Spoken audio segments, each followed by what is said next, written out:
Hey, this is Barry Odell with the Church of Christ at Mammoth Spring Facebook page, and I started a series of videos yesterday on Christian evidences. And basically, what caused me to think about start doing this series of videos is something that I saw on on Facebook the other day. So I'm going to read it to you. I read it yesterday, but I'm going to read it to you again. And we need to understand, as a Christian, there are a lot of people who are, as I said yesterday, atheistic. That is, they don't believe in God or a God, gods. There are those who are agnostic. Basically, agnosticism says you can't know either way, that whether there is a God or is not a God. And then you have, of course, skeptics. They're skeptical. And so you have these varying degrees of, I guess I would say, belief.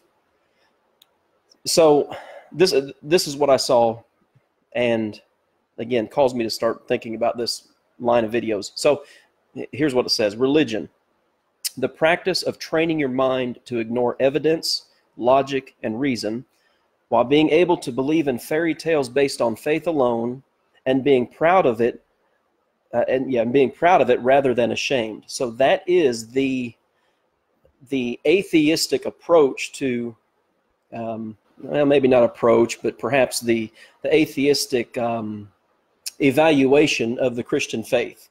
You believe in fairy tales, and you train your mind to ignore evidence, logic, and reason. Now, one of the things I said yesterday that I think is so important for us to understand is this. When it comes to talking to an atheist, an agnostic, or even to some extent a religious skeptic, quoting the Bible is not going to do any good.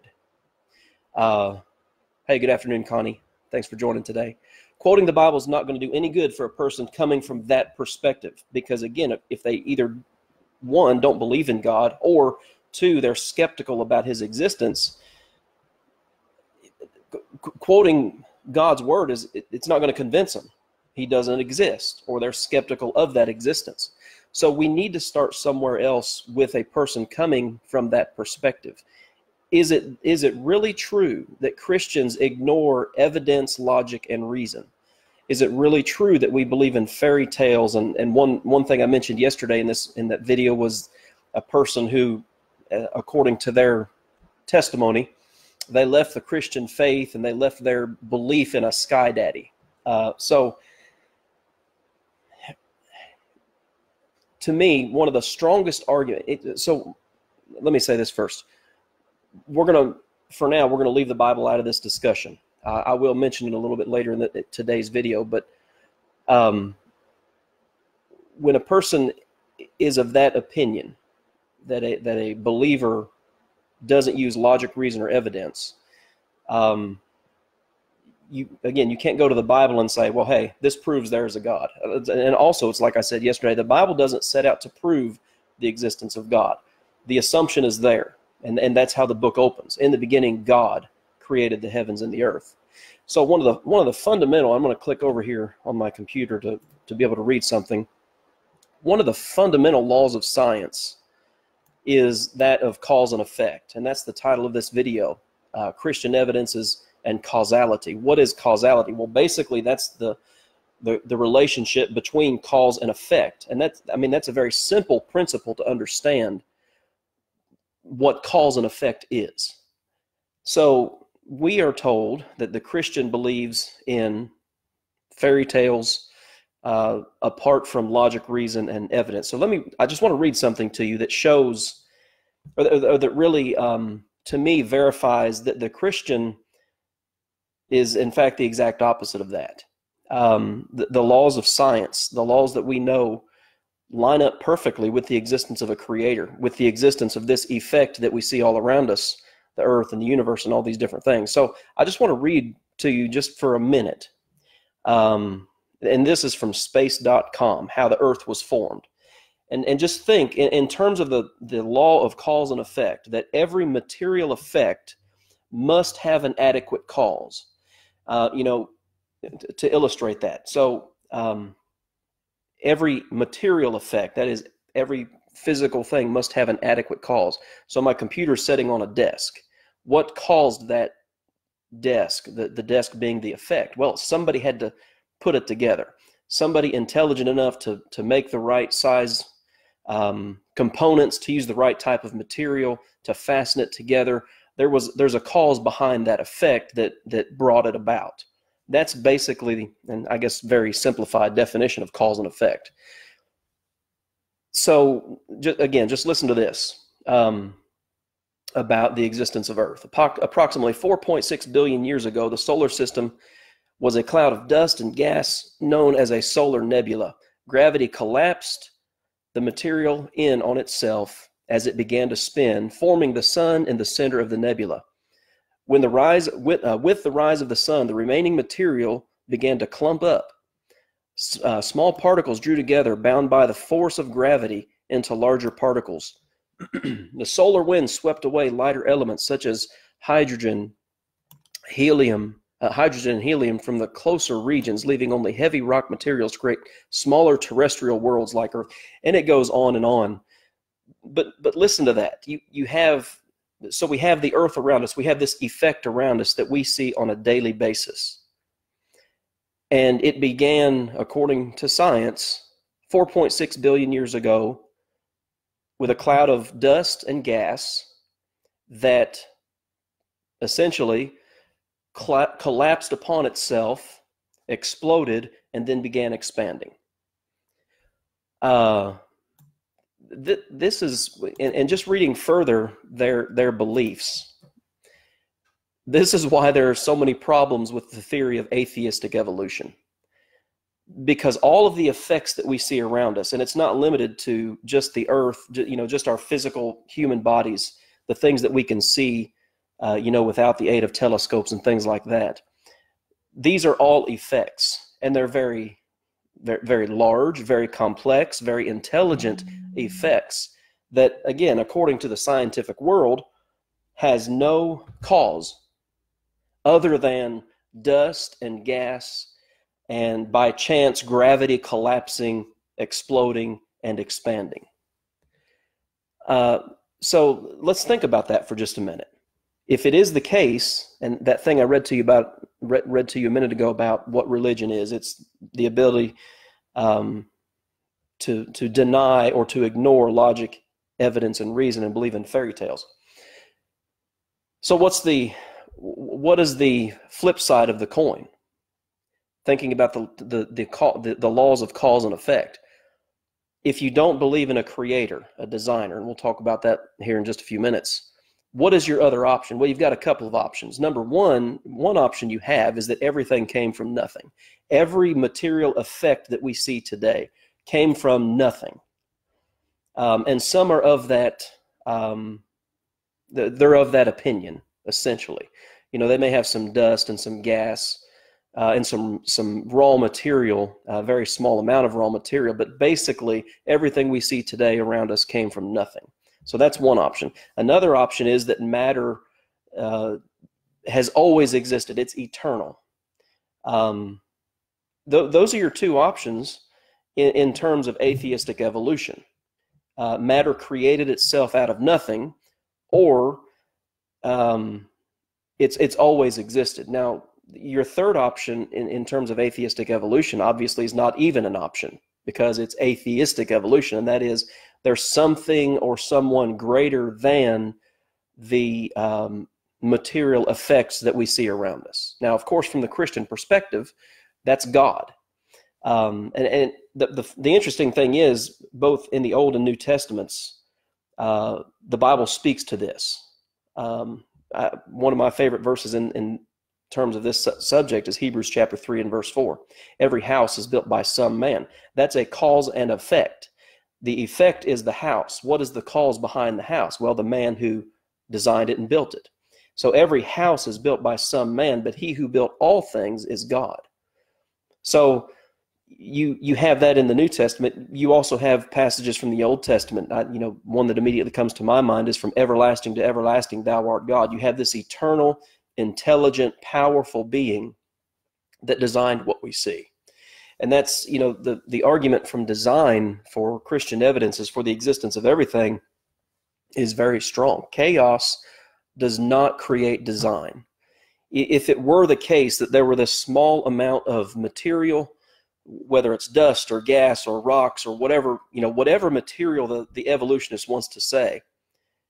So if that existed 4.6 billion years ago, as they say, and then it just one day decided to explode, what do you have? You think in terms of today. What happens when you have an explosion? What I've compared this to, the belief that whatever existed 5 billion years ago exploded and expanded. So here's the illustration that I've used. You're driving by a Lowe's home improvement store, and all of a sudden there's an explosion at Lowe's, and from that explosion falls out of the sky a house, completely furnished. It's got electrical, it's got the wiring run through it, it has plumbing. That house just falls out of the sky from that explosion, and it's ready to be moved into. That is, in a nutshell, really, that is the theory of evolution. That everything was contained in a very small space billions of years ago, and that all of a sudden, for whatever reason, it decided to explode, the Big Bang theory, and then expand, and here we are today. Again, that there was no cause for the explosion. There was no cause for the material that decided to explode one day. But then we're expected to believe that we have all of these effects around us. So, just based on that common sense thinking, I want to read something to you. I've got to pull it up here on my phone. Because, again, this is the perspective that the atheistic evolutionist has. Religion is the practice of training your mind to ignore evidence, logic, and reason, while being able to believe in fairy tales. So what is a fairy tale? Is it more of a fairy tale to believe that one day, billions of years ago, a small amount of material exploded and expanded, and here we have everything that exists now, including intelligent, conscious, moral life? Is that a fairy tale, or is it a fairy tale to believe in the law of cause and effect? The scientist, I shouldn't say the scientist, the atheistic evolutionist puts himself in a pretty tight spot by saying that the Christian believes this way, or the believer, however you want to say it, the believer in God believes in fairy tales with no evidence, logic, or reason. And at the same time, they'll say, well, everything that we see around us is the result of an explosion and the process of evolution, time, and chance, and here we are today. That, based on the laws of science, and to me, even the laws of common sense, that's a fairy tale. When you think about cause and effect, again, causality, the relationship between a cause and an effect. Again, the builder of this desk, the builder of this computer, or the live stream camera that I'm using, had to exist before that camera existed, and had to be smart enough to build the thing. I'm not.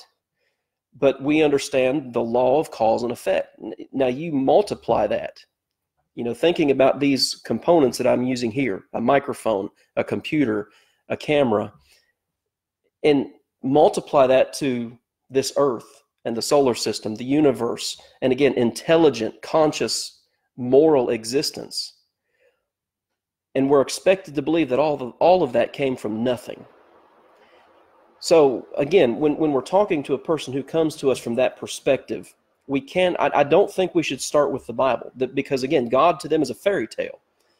God to them, there's no logic, reason, or evidence for God, and so we have to start somewhere else. And to me, starting with the very fundamental, children even understand the concept of cause and effect. Small children. You go into their room and it's a mess, and you say, well, who caused this, or who did this? They get it. They might not be able to verbalize it, but they understand cause and effect. And yet we're told by these brilliant individuals that everything we see, the intricacy, the design, the size of everything around us just happened and is the result of, again, change over time and chance and selection and all of these different and I use this word loosely with them, scientific language that they use. The Christian understands very well the laws of science, or should understand very well the laws of science, particularly cause and effect in terms of God. You know, another example of cause and effect is, I've got 1,600 books in my library, and those books are very intentionally and purposely put together. The letters that make up all the words throughout those books, whether it's 100 pages long or 500 pages long, they're arranged in a very specific order so as to make words. Those words are ordered to make sentences and paragraphs and pages and so on. That took intelligence. That book is an effect that had an adequate cause. In other words, a cause big enough and intelligent enough to put it in order, to put it on a printed page and to organize it so we can read it and understand it. But again, we're expected to believe from science, supposedly, that everything that exists today does not exist because of intelligent design, because of an intelligent creator, but rather all the effects we see are just the cause of, again, explosion, expansion, evolution, time, and chance. It's pretty interesting too when you dig a little deeper into this, looking at the origins of life on Earth and some of the theories that are out there. One of the main theories, mainly accepted, is that life began in water, in a warm, it's kind of described as a warm, thick, mineral-rich environment. And again, over the process of time and with chance, from that warm, mineral-rich water, or soupy existence, eventually came a single-celled, very simple form of life. My first question is why? What initiated the process of warm water, whether it had minerals in it or not, to produce some form of single-celled life? And it's interesting when you hear them talking about simple formations or simple life. A cell and the functions of a single cell within even the human body is anything but simple. It's very intricate. It's very purposed. It's it's designed. So think about that. If it is the case that life began in water, so you have a certain breathing mechanism or breathing system to be able to survive in water. Well, eventually we're told that life crept from the water onto dry land. So let's just play that did happen. Let's just suppose that did happen. So this thing, whatever it is, however simple it is, came out of the water and decided one day to live on land. That had to happen perfectly the first time it was attempted. Because again, if it's a simple single-celled organism, and it's the only one like it, and it decides to crawl out of water onto land, it had to happen perfectly, and that thing, whatever it was, had to survive to be able to propagate the existence of itself or its species, however you want to say that. So it had to go from being able to survive in water with whatever breathing mechanism it had to be able to survive on land and out of water. If one thing of that process failed, it had to start all over again. Because who knows, could it reproduce that early? Could it reproduce with itself? Was it an asexual being that could, again, reproduce without a male or female counterpart? The theories behind evolution, when you compare them with good science, make absolutely no sense. There was no cause that would have produced that effect. So water just decided one day to produce life. How does that work? It's really difficult to get my mind around this, but this is what we're told. We're told that these are the facts of science, the theory of evolution, and of course, Charles Darwin did change the world with his book, The Origin of Species, and I actually have it in my library and have read it. A lot of it is speculation, but people have taken it and run with it to come up with the theories as they exist today. Christianity does not reject logic and reason and evidence. And again, start with the very fundamentals with somebody, the law of cause and effect. There has to, for there to be any material effect, again, the computer, the camera, the microphone, whatever, there has to be a cause that is adequate enough to bring it about. Smart enough, intelligent enough, able to work and put things together to cause these things to come into existence. And it's no different with the universe. And again, science very well understands the law of cause and effect, but when it comes to their explanation of origins, whether of the universe, the earth itself, or of life on earth, they completely abandon reason and logic and evidence. They are guilty of the very thing they accuse Christians of being guilty of. And it's bias. To me, the bias is seen because a creator is not even an option. If it's non-material, just for example, John 4:24, God is spirit. God is not a material being. He's not flesh and blood. He's not like us. He transcends us. He transcends everything.